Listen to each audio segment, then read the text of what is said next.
E360 TV proudly presents Messages of Inspirational Stories, broadcasting and live streaming to millions of devices around the world, including Roku, and live streaming to Facebook Live. Also on Amazon Fire TV and to Twitch. Also Android TV and Periscope. Broadcasting to Apple TV and YouTube Live. Proudly brought to you by our host, Donna Guinois, producer and host, Mikayla Vidal, host and administrator, and Jim Grant, producer and host. Proudly brought to you by the 6minutewebinar.com.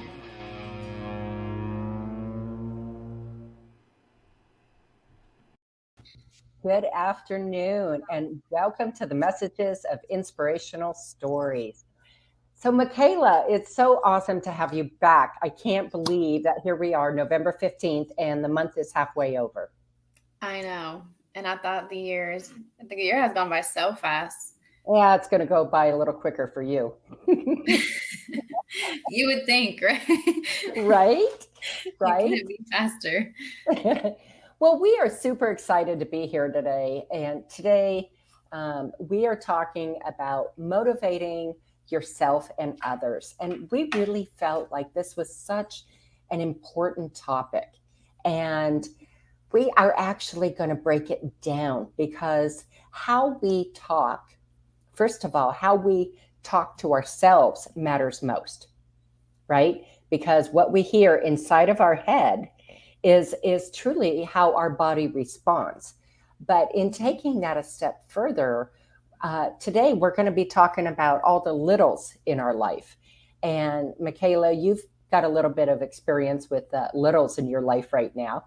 Surrounded by littles. They're everywhere. Right. And they multiply with like no seams, and there's more in the corner. They're like little kittens. When you have kittens, they're just like 7 out of nowhere.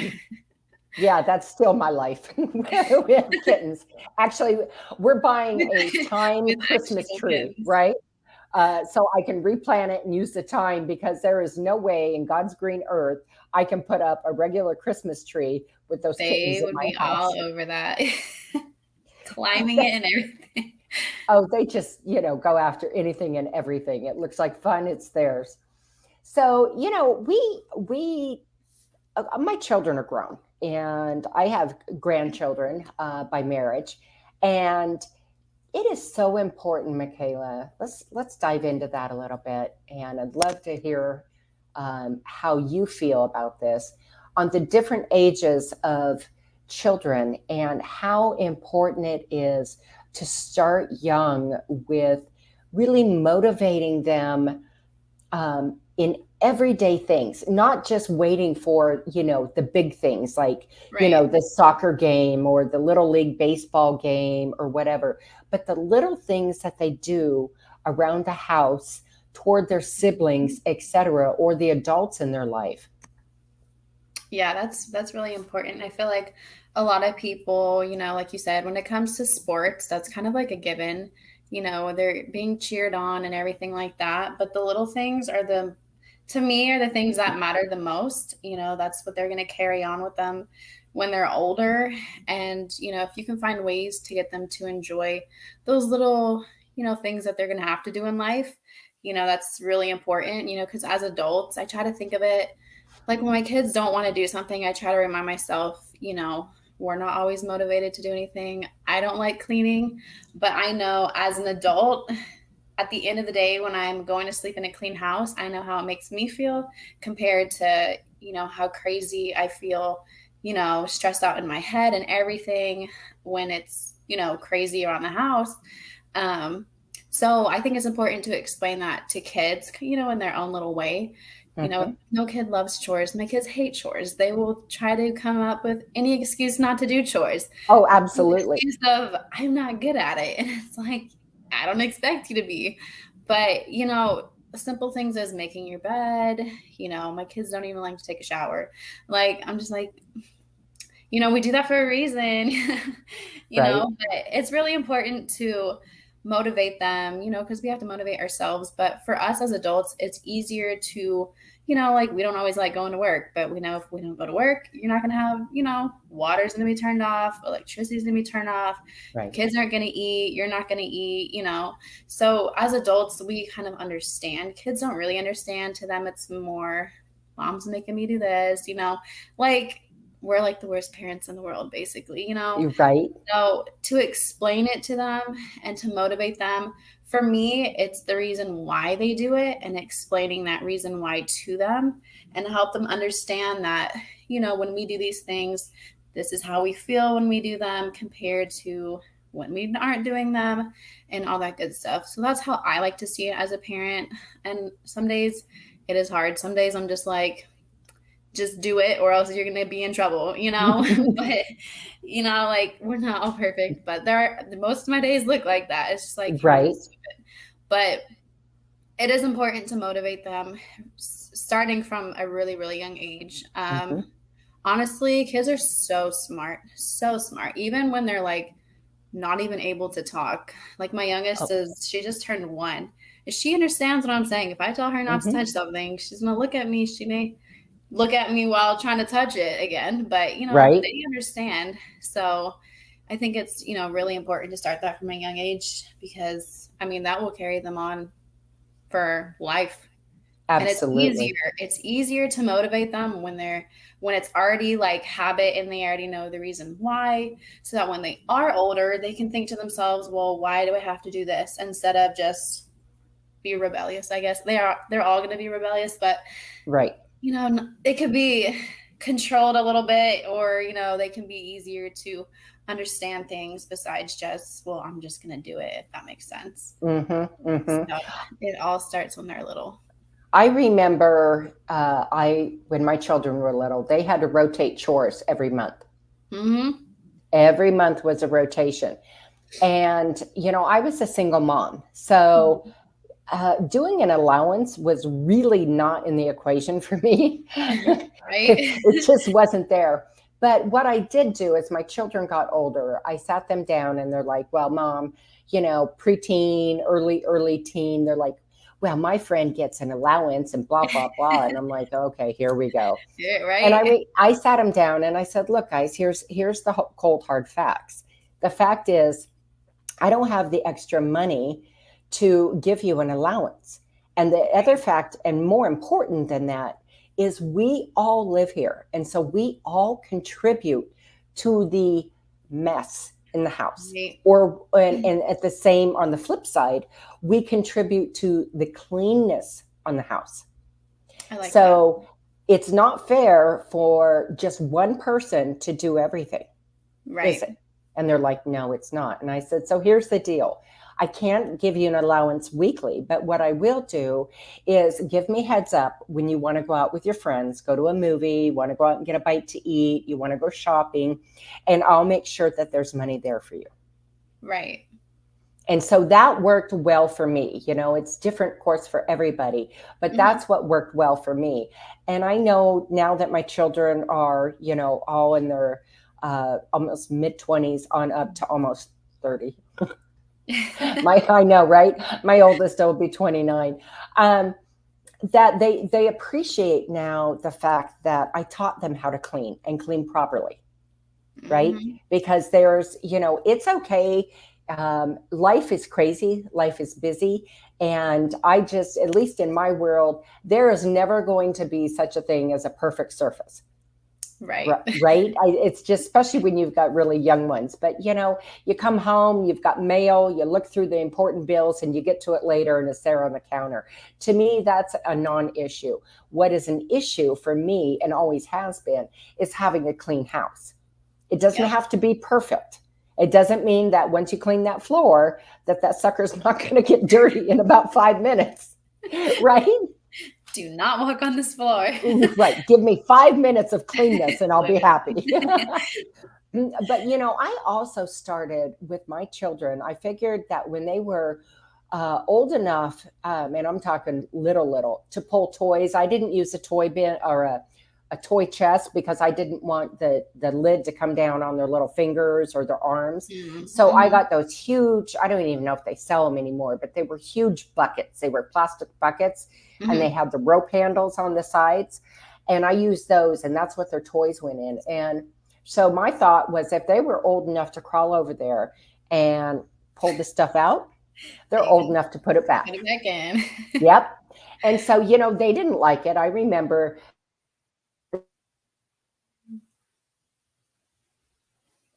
that little look. And I'm like, no. So I would go over and literally grab the ball or whatever it was with their hands. And we would go over to the little toy tub and put it in there until they got the idea that this is what has to be done. Right. But, in motivating your children, hindsight is 2020, as they say. And I wish I had done more of that. And I did a lot, but as I look back in my life and my journey through this beautiful, beautiful world that we live in, I think back and I think, gosh darn it, Donna, I could have done more. So, at almost 57, this is, my advice for any of the young parents out there. You cannot motivate and praise your children enough. And praising them is, it is a way to motivate them. Right. And I like how you brought up the whole allowance thing because that's been brought up in our house. But our whole issue is, we're a blended family on like two different ends of the spectrum. So, I have my own and then my husband has his own. And, we've heard the whole, well, I get allowance if I do chores. And it's like, that's great. That means you're going to be more rich than your siblings who don't. Right. Like I don't have the money like you. I don't have, we got a whole bunch of them. I don't have just one kid. Right. I'm going to be broke. I don't have all the money in the world to just reward them for doing, the chores. And, I explained to them like, if their reward is, well, you want a phone, you want to spend time on your phone and talk to your friends, like you earn that, so by doing the basics, that's how you earn that. And so like, of course, as they, when they're younger, the rewards are different, but I don't really like to, I guess, reward them. Kids is kind of different when they're littler. It's kind of different because kids are just, I like to say my kids are mean. I think little kids are so mean. They're so bossy. They know how to get their way. They'll do it, especially if there's a reward, but I try not to reward them too much. I don't want it to get to the point to where they're not going to do it unless there's reward, if that makes sense. Correct. And I think that rewarding, especially when they're young, rewarding with praise is the best reward you can give. Yep. And and that's true. Because if you pay attention to your kids, they'll be happy with, whatever TV time, whatever it is. But like, because even as an adult, if someone tells you like a job or whatever, like you're going to be more excited because that's going to fill your own cup, like watching TV is not going to do anything. That's just a temporary little thing. But if they think, well, when I do this, mom or dad is, proud of me, like I'm doing something good, that makes them happy. And that's every kid wants to make their parents happy, even when they're smaller. And they know that if they're making you happy, like they know what that means to make you happy, because when they upset you, they don't like it. Right. So I think, praising is a really good way to reward them. I think using the little rewards every now and then is good, just not to overdo it.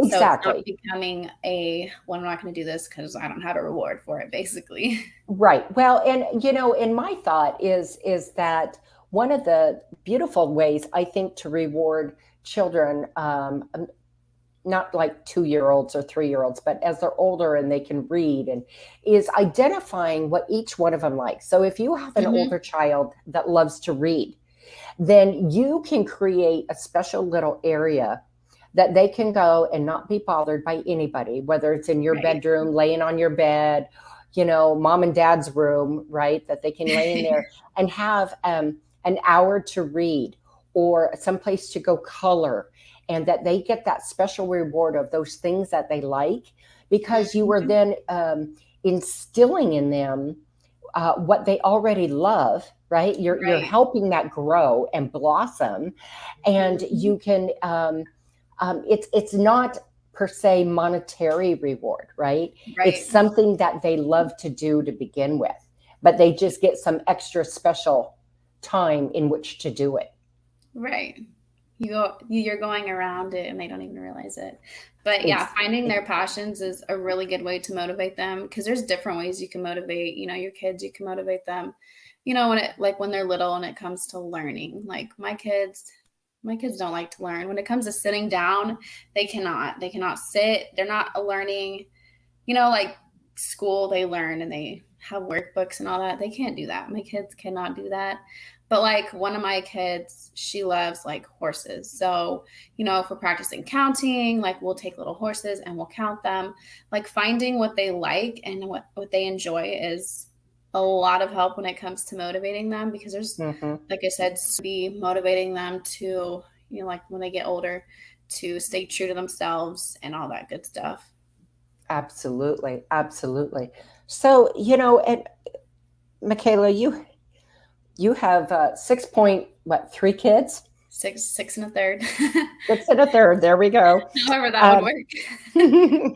And, I think we've talked about this on the show before, and we brought it up early in the beginning right here, but it's so important to understand your energy, right? So as a parent, when we motivate our children by words, by praising them, it's a beautiful circle, because what we're doing is we're actually motivating ourselves by motivating our children, right? Yeah. You're filling your own cup by filling your child's cup.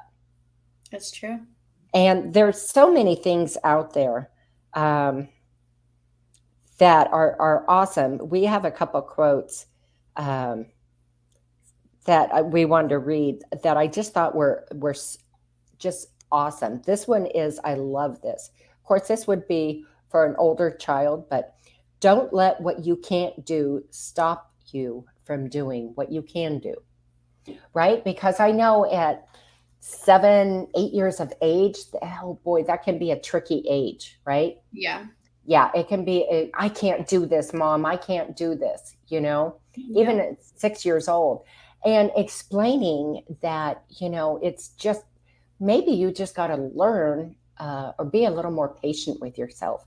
We've talked about, and this is one of my personal things, I talk a lot about giving yourself grace, right? Give yourself grace, give your child grace. Learn to have your child understand that giving themselves grace in maybe not understanding something right away is not a bad thing. It's just everybody learns different, right? Right. And we get so impatient in this world about, oh my gosh, got to learn now, got to do this, got to do that, right? We are so hyper fast that we forget the simple things. And Mikayla, I mean, I am sure without a shadow of a doubt that you can say that the learning, watching 6 children in your household is completely different from age to age to age. One age got it earlier, than the other. I know I'll give a quick example. My oldest, I swear to everything holy to me, that child had all of his teeth and was walking and talking in full sentences at 11 months of age. Oh my goodness. I have never seen somebody pull so many teeth in at one time. I'd look one day and there'd be 2 teeth, and I'd look 2 days later and there'd be 6 teeth coming. I'm like, holy cow. And he just was super, super, super quick. And my middle one, Her teeth took forever Opposite. to come in. Mhm. In fact, I had her baby teeth, the last of her baby teeth pulled at 16. They had re-cemented themselves in her mouth. What? Swear to God. Wow. It was crazy. So just that we learn in different ways, our bodies do different things. And I Mhm. think that's so important to slow down and understand with our littles. Oh yeah, and then to not compare them, which is really hard as a Oh, yeah. parent because it's like, especially when it comes to them being, little and it comes to milestones and all that, because every kid is going to learn differently. Um, like my first, she was, well, she wasn't my biggest baby, but she was talking, kind of like yours. I don't know about the teeth. I don't remember. But she was ahead on her speech. She was really smart. But at the same time, I think she was my only child. So I think that had a Right. lot to do with it. But I kind of think genes has a thing to do with it too. When it comes to learning, it's environment, and I think genes has a part to play with it. Her dad's really smart. I mean, like GT smart. I'm not, so I think that's where she gets it. But I mean, she was ahead on a lot of her stuff, and then my other ones were just taking their time. My 1-year-old, she turned 1 in July. She's still not walking. She has no interest in walking. She'd rather be carried. Right. But some babies, everyone likes to say don't call your baby lazy, but my baby's lazy. She's lazy if she knows she can be held. Why am I going to walk if mom's just going to pick me up anyways? Right. Like, I would be the same. Like I'm lazy too. She probably gets that from me. But, I mean, they all grow differently, and just don't compare them, and don't blame yourself either, because I know there's times where I'm like, well, maybe if I could give more attention to this one, they would know more, I guess, at this age that like her siblings. But it is important to remember, not to compare them, and not to compare them to like other kids their age with other parents, because there are going to be some kids that do excel more. But then if you realize that, kids who do excel, they start to slow down a little bit. Right. Everyone just has their different growth rates, and it continues on into adulthood. We all excel in different areas. So it's really important to not blame yourself, not, think anything's wrong with your kid, obviously. Right. And yeah, for sure, give them grace. Every kid learns differently, especially when it comes to learning. That's super, super important. Because some kids are hands-on, some kids are visual, some kids they need all of the ways to learn. You have to tell them 50 times before they learn. But eventually, they catch on, and it can get really frustrating, because as a parent, I know there's certain of my children where I'm like, why do I have to tell you like 500 times? Especially if they're older, it's like I'm just talking to a wall sometimes. But Right.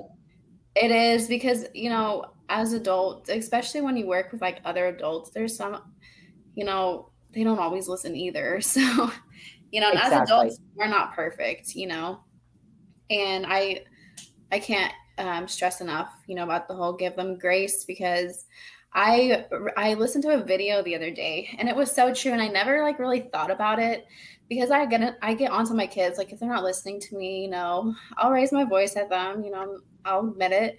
But I listened to a video the other day, and it was talking about, how as adults, if we're not doing something perfectly, we don't have anyone, yelling at us to do it right or anything like that. So why do we do it to our kids? And it had me like really thinking. I'm like, wow.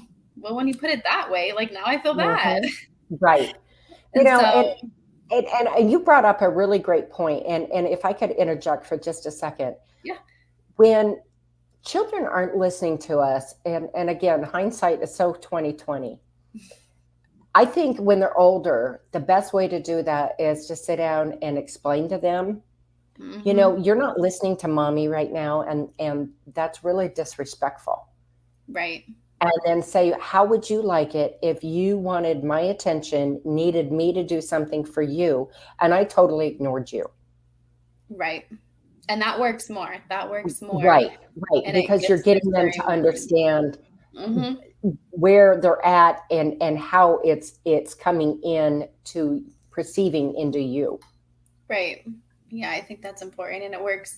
It's more effective than, raising your voice, because when it comes to, kids reach a point where I don't want to say they just think about themselves, but they're not really to the point to where they understand, like they understand other people's feelings, but they don't truly understand unless, so if I'm not, okay, so obviously if I'm raising my voice, they know I'm angry, but they're not truly understanding, it's not, I'm mad at you. It's more like frustration and like upset, that you're not listening. So if you just take the time to explain to them, like how, like you said, how would that make you feel, if I did this?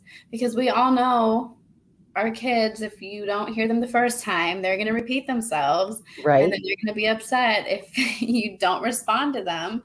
So, they know what it feels like. So that is a really good thing. And it is more effective than, raising your voice, because I've done both, and sitting down is always more effective than raising your voice at them.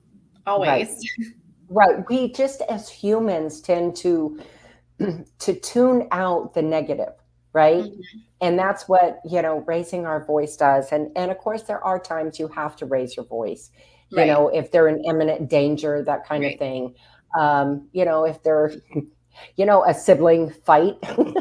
Right. Yeah, I think you kind of got to raise your Something voice that right has then. to stop right away. Yeah. Um, but the communication, and I look back, and I always talk to my children as adults. Mm-hmm. And so my last name is Guinois. So my children had, and my two oldest have hyphenated names. My name, my ex-husband's. So, they learned to spell a difficult word at a very young age. But I think for me, in not talking down to them at a child level, but bringing them up was huge, because they had the ability throughout school at a young age to understand larger words Right. and their context of meaning. Mm-hmm. And I remember teachers saying, how do you even know what that means? And they're like, well, because my mom talks to us, Duh. like, duh, doesn't everyone's mom talk to them? But I was raised that way as well. And Mm-hmm. so, my dad was a psychologist, and dumbing down was not something that was done. Right. And I hate to use that word and that phrase, dumbing down, but I do believe that if we lift our children up into a higher frequency of verbal learning, that Mm-hmm. their frequency comes up. Right. And then they pick that up, and then they're able to do that to other kids too, Correct. which is important, because not a lot of parents are like that. So when you have a friend that's like that, it's helpful. And when they are having days when they can't figure something out, it's easier for them to pick themselves back up, because they constantly hear it all the time. So it helps them help themselves too, and then other people. Right. Right. I love it. That kind of goes into this and saying, I think I can. I know I can.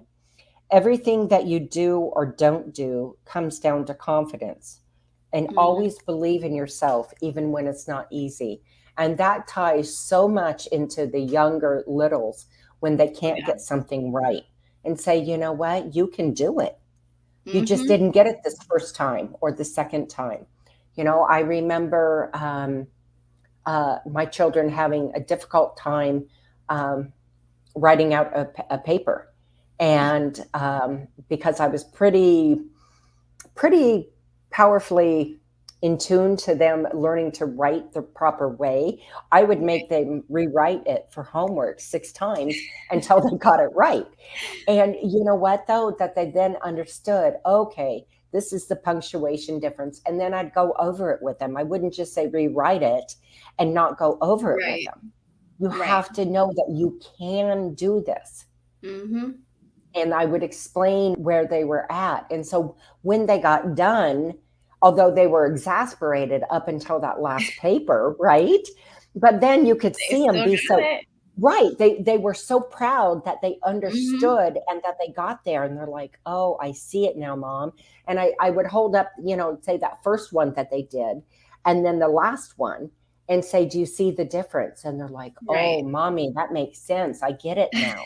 And so that's them understanding, I think I can, I know I can. Right. And that's important to instill into them because, they can say it, but, if they have somebody else, backing them up and telling them that they can do it, because, they reach a point where they're like, no, I can't do it, Mommy. Right. And when you keep reiterating, like, yes, you can, and I've also read something where, don't explain it to a kid where you have to, like, if they can't figure something out, like tying their shoes, that's something that eventually they're going to have to learn how to do. But Mm-hmm. instead of being like, well, you're going to have to figure it out because you have to know how to tie your shoes, Right. Try to explain it to them that it's like a challenge that they have to conquer, but that, they can do it. There is different ways to tie your shoes. You can tie your shoes with them to show them, that, mommy or daddy or whoever can do it too. And Mm-hmm. it's always good to explain to your kids. Because, we always explain to our kids, it's okay to make mistakes. It's okay to not do everything right the first time. It takes practice. And we always tell them, like riding their bike, something they Right. never thought that they could do, but they Right. can do it now. And they're probably faster than we are. It's as long as you tell them like they can do it. And it's funny because my youngest, well, not my youngest is 1, but my 3-year-old, she'll try to do something and she'll be like, I can't do it. And as she's like doing it, and she'll be like, I can't do it, Mommy. And I'm like, you're doing it. And so like the recent thing that she wasn't able to do is when she was riding her bike, when she's going like up the sidewalk, she starts to go back down because she stops pedaling. Right. And I'm like, we're all like, you can do it. Keep pedaling, keep pedaling. And poor thing gets so distracted with everything else around her. So she's just, stopping. And we're like, She squirrels. you got dog, and she did it. And she was like, Mommy, I did it. And I'm like, see? So, and once they have that confidence and they see for themselves that they can do it, even if they don't do it after they were able to do it, they don't think to themselves, I can't do this. They know they can do it. And if they try hard enough, it takes practice. Practice makes perfect. Like my kids don't like chores. My daughter swears she hates sweeping because she sucks at it, right? And it's like, I'm like, baby girl, I'm not good at sweeping either. It's okay. Like if there's a crumb on the floor, it's fine. Like we have dogs, they're gonna pick it up. Like don't That's beat a secondary yourself up, and third-dairy vacuum cleaner. Right. Just let the dog, pick up after you. He's got your back. Like don't beat up yourself. Like it doesn't have to be perfect. She likes everything to be perfect, but I'm like, it doesn't have to be perfect. It's okay. Right. And we'll bring up her riding her bike. Like it's like practice to learn. And now you're like a superstar at it. It's okay if you don't do everything right the first way. It doesn't have to be perfect. Right. Even if right. you insist it has to be. Right. And I think that's important, Mikayla, because we tend to want so much perfection that if we put that on our children at a young age,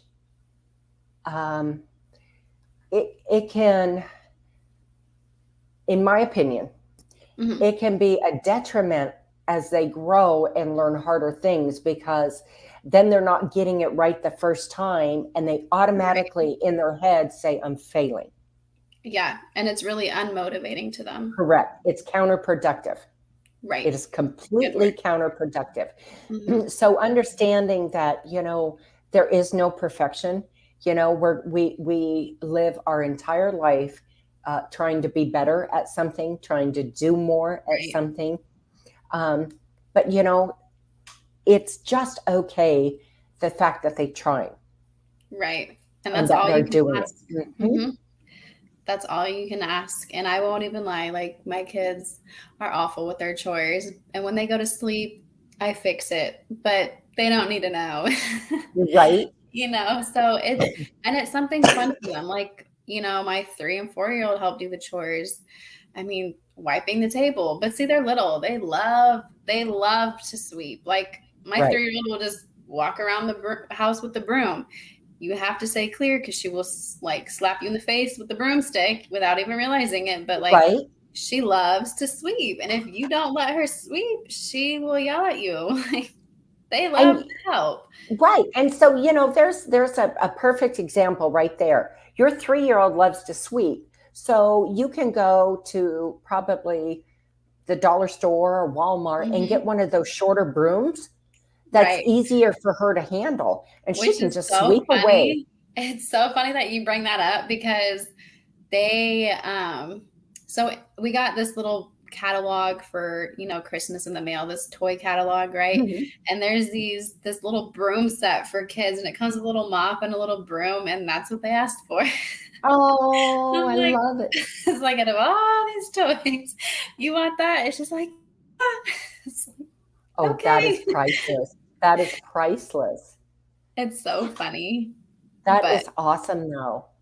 it is. And they have days where they like don't even want to help, but the fact that they like even enjoy it for one day is completely fine with me, because Mhm. at least your kids watch you, and if they're watching their siblings too, but you have to lead Oh, by yeah. example. If you're not doing your own chores, like, I can't expect so I ideally like my kids to make up their bed, but I can't expect them to do that every day because I don't even do that every day, Right. and it's a really bad habit. But, there's things where I'm like, because part of me in my head's like, well, I don't want them, I want them to be better than me, but it's like, I can't expect them to do something if I'm not leading by example. Hmm. So that Hmm. is another important thing. Like, if I'm not willing to make the same practices and put in the effort, I can't expect them to. I can't get.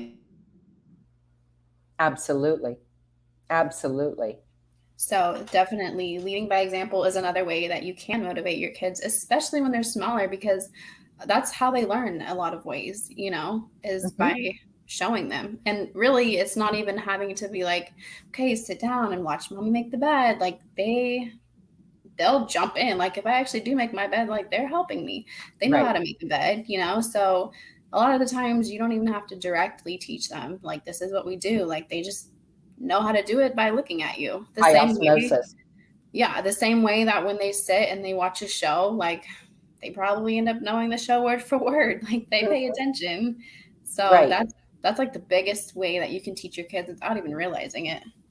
And I think a really great way when you have, because like in your house, you have from one to how old's your oldest? She just turned 13. Okay. So you're at a difficult time right there, sis. Oh yeah, I'm learning. Oh, hang on, your hat's going to get worse. We'll talk after the show. Uh, one of the great ways if everyone is just kind of having one of those frumpy weeks and nobody's really jiving and getting stuff done that just truly has to be done.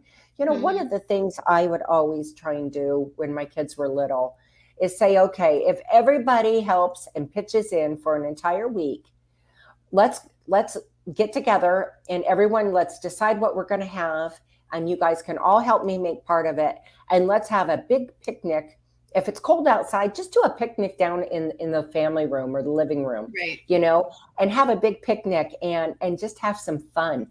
And it's amazing what kind of motivation little things like that does. And yet you're still Mhm. teaching them, right? You're still Right. teaching them, okay, now you said it all work, mommy and daddy, right? So you're teaching them as a family unit, we have to work Mhm. together. And then we're all going to take part in making a big picnic. So Right. everybody gets to help with something according to, their age and how much that they can do. And Right. then you get to all partake in the picnic and have fun. I used to make forts for my kids. I showed them how to make, you know, forts with all the chairs and the My kids sheets and stuff. love to make Oh, forts. it's the best. It is truly the best right there. So we would have picnics in the fort, and it was absolutely hysterical fun. just hysterical fun. And they enjoy the little things. Like people think that, kids need all the, the money or the newest things that, they have to go, the only reward they'll accept is a new toy. Right. They love the small things, and they love family time, because, between work and having other kids, having, that family time isn't always there. So, when you offer it as, if we all work together and help out, we can Mhm. all, do this together, they love that. Right. One thing I always used to do when my children were little, and of course I didn't have as many as you do, but I had three children, and my ex-husband was always on the road. And Mhm. so what I would do is I would swap weekends, and then my kids would get a date night with mommy. And that means after everyone goes to bed, they get to come in and sleep with mommy, and we would have, some snackies, and right, and we'd watch movies. We'd get to pick whatever their little Disney movie was that was their Right. favorite. We'd put that in, and we'd watch. And honestly, they had so much fun. They didn't stay up very late. They thought they did, but As long right. as it was, longer than everybody else, that's all that Right? matters. It didn't matter. Right. I got to have that mommy. I had a mommy date. And that was amazing for my children to have that Hmm. sleepover with mommy in mom drink, right? And watch movies. I mean, that was like the highlight right there. That was the Yeah, highlight. I can only imagine. My kids, yeah, they would love that. I hate when they come in my room and make messes all over my bed. But In you the know what? perfect world, they would love that. But and the other thing that the other piece of advice is that when you're in the thick of it, like you are right now, from 1 to 13 with another one on the way, Mhm. um, I just want to say this honestly: savor the moments, Oh, and don't sweat the small stuff, because I'm going to tell you, in a blink of an eye, Mikayla, they're going to be gone. I Even know. though you're at seven, almost seven children, they're going to be gone in the blink of an eye, and I you're going to be know. like, right? I go around the house and I tell my husband, oh my gosh, I don't know what made me remember this, but I remember this from when my children were, and Aw. and all those memories. And I'm pretty much a mama bear, right? I'm very maternal and warm and fuzzy that way. Much makes up. But thinking about some of those precious, incredible moments of yesteryear are huge. So don't worry about, if they make a mess in your room, because there's going to be that day that you're going to want them to make that To mess in make the a room, mess. and they're Yeah. not there. I'm serious. That is huge. Take those moments and savor them, because girl, look at it. Your oldest is 13. I We're know. talking just a few years and she's out of the house. I know. And I met, because our oldest is 13. That's my husband's, his oldest. And so I remember dropping her off, her elementary, and she was in like first grade. And I remember this was before like my daughter even started kindergarten. And I remember like tearing up, and I'm like, why is it? And I remember telling her dad, I was like, why are you not like crying when she's walking into school? It like wasn't even her first day or anything. But I've never experienced like a kid like walking into school, and I'm like, is this what it feels like to just like let your Hmm. kid go into school and just trust all these other people to watch them, Right? And then now that when I watch them, it amazes me like you were like just that small, and now you're so smart, and now you're almost taller than me, and my youngest kid's like, when did you even grow? Right? And they just look at me like, well, mommy, I had a birthday. It's like, yeah, Right? I know. That's the problem. You keep growing. Because Exactly. I honestly feel like when I have a birthday, I don't even think about it. To me, I feel like I look the same. I may not feel the same because I definitely can feel the older age coming on. But I You're mean, still a baby. I know. So some days I feel like I'm so old, but I'm not even 30 yet. But it's just like I feel like I'm the same to me, but then it's like I look at them and I'm like, when I see you every day, like when did you even grow? because every day you look the same to me. But then when I look at you like a year from now, you look like a little baby. Yep. So I they do remember grow fast. I remember one summer, my son, school was out and it was getting on time to get ready for school and get supplies. And he had a pair of jeans on and stood up. And I swear to you, they were over the summer. They were that much too short. Fast, especially with their growth spurts. My God. I was like, are you kidding me? What? They're like, yeah, all my jeans are that short, Mom. And I'm like, you've been wearing shorts all summer, so I didn't know. So it was immediately go out and get new school clothes because they grew so much. But that was that's stuck in my head because it was that mark that in junior high, how quick they were starting to grow. Mm-hmm. Now, my youngest, she's a petite thing. And I mean, honestly, I don't think she's grown height-wise. It's probably 7th grade. Really? Yeah, she'll be 24, but she's just real little. She's 5 foot, and that's that's it. And she's just not 5 feet. Yeah, she's 5 foot, but she's real petite, and yeah. And I always tease her about, well, you still haven't grown since like you were 12. She's like, I know, Mom, I know. But I mean, it was amazing. Like I look at it and all my children were out here for our celebration of marriage last month. And, my middle, Gaia is 5'9". And my oldest is as tall as I am. And then there's Tiana who hits me about here. Right. Oh my goodness. And so, it's just amazing, though, in watching these beautiful, wonderful souls. And I want to say creatures, and I don't mean that in a bad way, but these animals.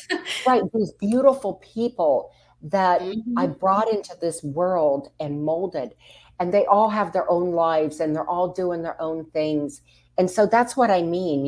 It comes in a blink and they're gone. It comes in a blink. So, give those praises and motivation in beautiful ways that will help your children grow, because that is the foundation to having their energy balanced from their head to their heart, and not being out of balance is understanding that, whatever I do, I can get there. I may not do it the first time. I may not do it the second time, but I'm going to get it. And then they have that faith in themselves, because faith is something that we can't see, right? Right. We can't see it, and we can't tangibly, feel it. But it's that belief inside, and it's that belief in us. And I believe that when we pass that on to our children, especially the littles at a young age, maybe it's just everybody gets together and they help make cookies at the end of the week or on the weekend. Little things that motivate our children, right? And it doesn't matter if they're 1 year old up to 13 years old. They're all going to be incredibly proud that they got to be a part of it. And like with your 13-year-old, she's going to be your helper, right? She's going to help the younger ones, show them the ropes and how to do things. That's true. Like the other day, we all painted outside. We got these little things from the dollar store, and it doesn't even have to be something super expensive. We got these little wood, they have like little wood pictures that you can paint, and they all picked something out and they all painted something. Of course the little ones are going to be mixing 5,000 colors, but they're so proud of it. Like, look, Mommy, look what I made. And because hers was like a little box, and she shows me every day what she's put in there, even though it's the same thing every day. She's so proud of her little box, and of course, all the kids love to paint. They're all creative. So it's something that they all enjoy, whether it looks perfectly, like, of course, the older ones are going to make sure every little inch is covered and, looks perfect, and you got the little ones who are just throwing paint everywhere, but they enjoy it, and we did it outside, so there's not really cleanup. So right. it's fun for everyone. Well, and and with the fall, it might be too late. We don't really have in the valley here in Phoenix, we don't really have that season where the leaves But it's turn too much. But I remember in Ohio, we would go out and collect leaves, mm, and we'd put leaves on pieces of paper just because they were pretty and they were different right. colors, right? And of course they would dry up and they didn't last, but it didn't matter. It was at that moment, it was creating that beautiful memory of what Right. fall looks like to them. And Hmm. so, in Ohio, we had, a surplus of leaves and different things that we could incorporate when they were pretty young. But what a beautiful thing. So there's so many creative things you can do, and those are the things that help bring that balance and that harmony to our Right. little ones, just like your painting did. I mean, it doesn't, like you said, there's no such thing as it has to be perfect. They don't have Right. to they don't have to paint in the lines, Right. right? Because that doesn't even matter. That's Hmm. their creative process, and that's what we want to push through is the creative process of being, and I like to call it being perfectly imperfect, Right. right? Being Hmm. perfectly imperfect, because we all are. We are perfectly imperfect, and we're all where Hmm. we're supposed to be for the time where we're at that season in our life. Right. And perfectly imperfect. The first time I heard that was a few years ago, and I was like, how come I never thought about that? It said something so like two little words. I'm like, that is so, and it hits Profound. you. It hits you like those two little words, Hmm. because nobody's perfect, and you're perfectly imperfect, Right. like, and don't even strive to be perfect, because I explain to my kids all the time, like, it's nothing to strive for, because they look up to mommy and daddy, and it's like I'm not even perfect, and I Right. definitely don't try to be either. So, you know, Right. And that's something that's important um, to be able to tell your children, because we aren't perfect, is that hmm when we've done something that hurts their feelings or wasn't right, that we actually own up to it and say, yep, I'm sorry, mommy wasn't thinking, yep. And right? then that teaches them to do the same thing as well. Exactly. Again, what you said earlier, lead by example. hmm It teaches the communication, and communication in Oh, itself brings them really far, because there's so many adults that can't even communicate. So to be able to correct. teach that to your kids is really important too. It is. It is. And I Mhm. love that you brought that up, because, especially with, I know it was difficult with my three children, and I can't even imagine your full household. But communication, and I know my husband is the youngest of seven.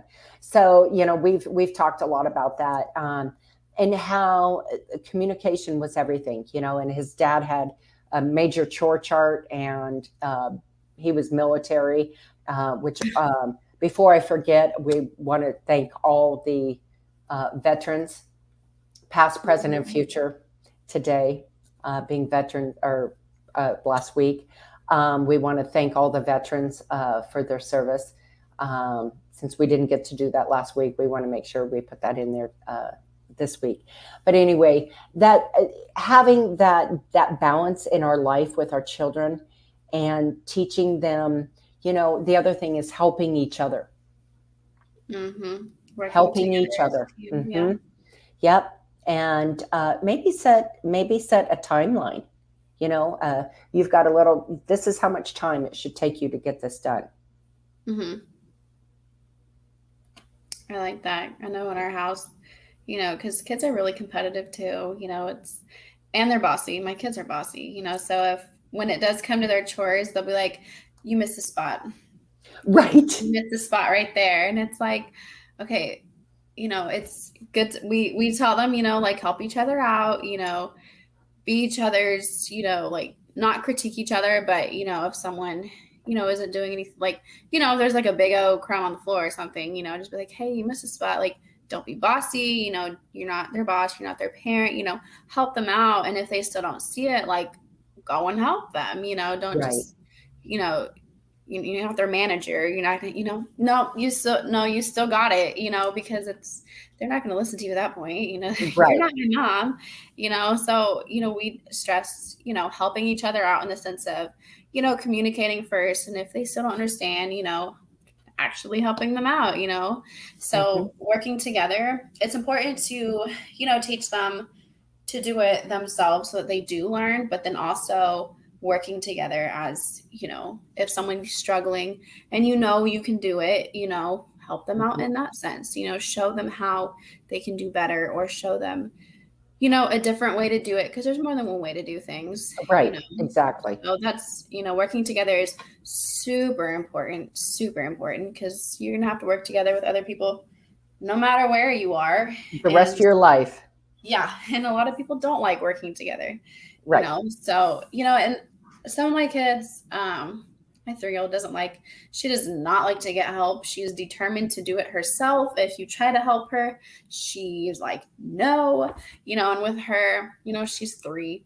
It's kind of hard to explain to her, like, you kind of need help, but let them know that it's okay to get help, that you can't do everything, some things you need help on, and that's okay. I know you want to try to do it yourself, but you can help them without doing it for them, if that makes sense. Right. Because